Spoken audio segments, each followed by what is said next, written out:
सरकारी कर्मचाऱ्यांसाठी खुशखबर, मंत्रालयाचा मोठा निर्णय.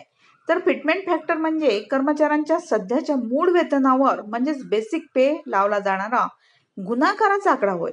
7व्या वेतन आयोगात हा फिटमेंट फॅक्टर 2.57 होता, तर सध्याच्या चर्चेनुसार 8व्या वेतन आयोगात तो 2.72 वरून थेट 2.81 पर्यंत वाढवण्यात येऊ शकतो. फिटमेंट फॅक्टरमध्ये झालेली थोडीशी वाढ देखील प्रत्यक्षात पगारात हजारो रुपयांची वाढ करून देते. तर 2.81 फिटमेंट फॅक्टर लागू झाला तर सध्या 18,000 इतके किमान मूळ वेतन असलेल्या कर्मचाऱ्यांचे वेतन थेट 50,000च्या आसपास जाऊ शकते. यामध्ये केवळ बेसिक पगाराचा विचार करण्यात आला असून महागाई भत्ता, घरभाडे भत्ता, प्रवास भत्ता यासारखे इतर भत्ते वेगळे असतील. त्यामुळे एकूण पगारात मोठी उडी पाहायला मिळू शकते.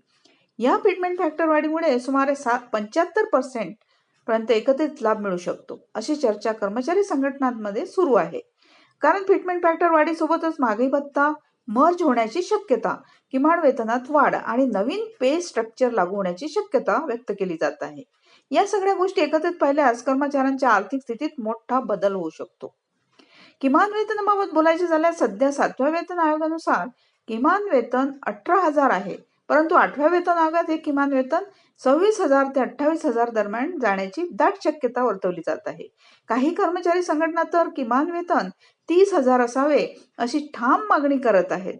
वाढती महागाई, शिक्षणाचा खर्च, आरोग्य खर्च आणि घरभाडे पाहता ही मागणी योग्य असल्याचे अनेक तज्ज्ञांचे मत आहे.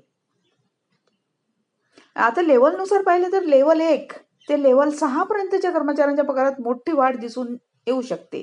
लेवल 1 कर्मचाऱ्यांचा बेसिक पगार 2.81 फिटमेंट फॅक्टर नंतर 50,000च्या आसपास जाऊ शकतो. तर लेवल 6 कर्मचाऱ्यांचा बेसिक पगार जवळपास 1 लाखाच्या आसपास पोहोचू शकतो. यामुळे मध्यमवर्गीय कर्मचाऱ्यांना मोठा दिलासा मिळणार आहे. पेन्शनधारकांसाठी देखील हा अपडेट इतका महत्वाचा आहे, कारण पेन्शन थेट बेसिक पगारावर आधारित असते. फिटमेंट फॅक्टर वाढल्यास किमान पेन्शन सध्याच्या 9,000 वरून 13,000 ते 14,000 पर्यंत वाढण्याची शक्यता आहे. याशिवाय महागाई भत्ता वेगळा मिळाल्यास निवृत्त कर्मचाऱ्यांचे जीवनमान अधिक सुधारू शकते.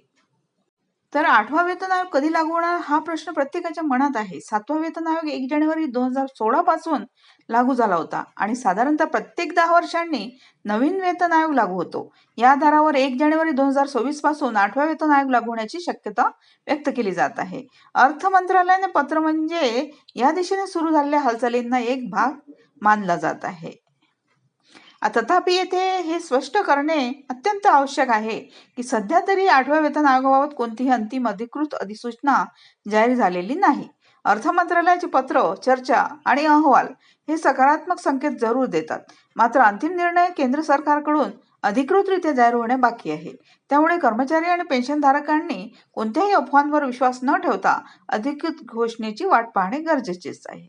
पुढील काही महिन्यांमध्ये वेतन आयोगासंदर्भात समिती स्थापन होणे, कर्मचारी संघटनांशी चर्चा होणे आणि फिटमेंट फॅक्टरवर अंतिम निर्णय घेतला जाण्याची शक्यता आहे. जर सर्व प्रक्रिया सकारात्मक पद्धतीने पुढे गेल्या तरच 8वा वेतन आयोग हा आतापर्यंतचा सर्वात मोठा दिलासा देणारा वेतन आयोग ठरू शकतो. एकूणच पाहताच अर्थ मंत्रालयाच्या पत्रामुळे 8व्या वेतन आयोगाबाबत कर्मचाऱ्यांच्या अपेक्षा वाढल्या आहेत.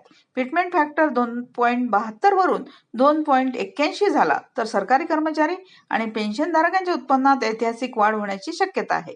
आता सर्वांचे लक्ष केंद्र सरकारच्या अंतिम निर्णयाकडे लागले असून येणाऱ्या काळात याबाबत मोठी घोषणा होईल अशी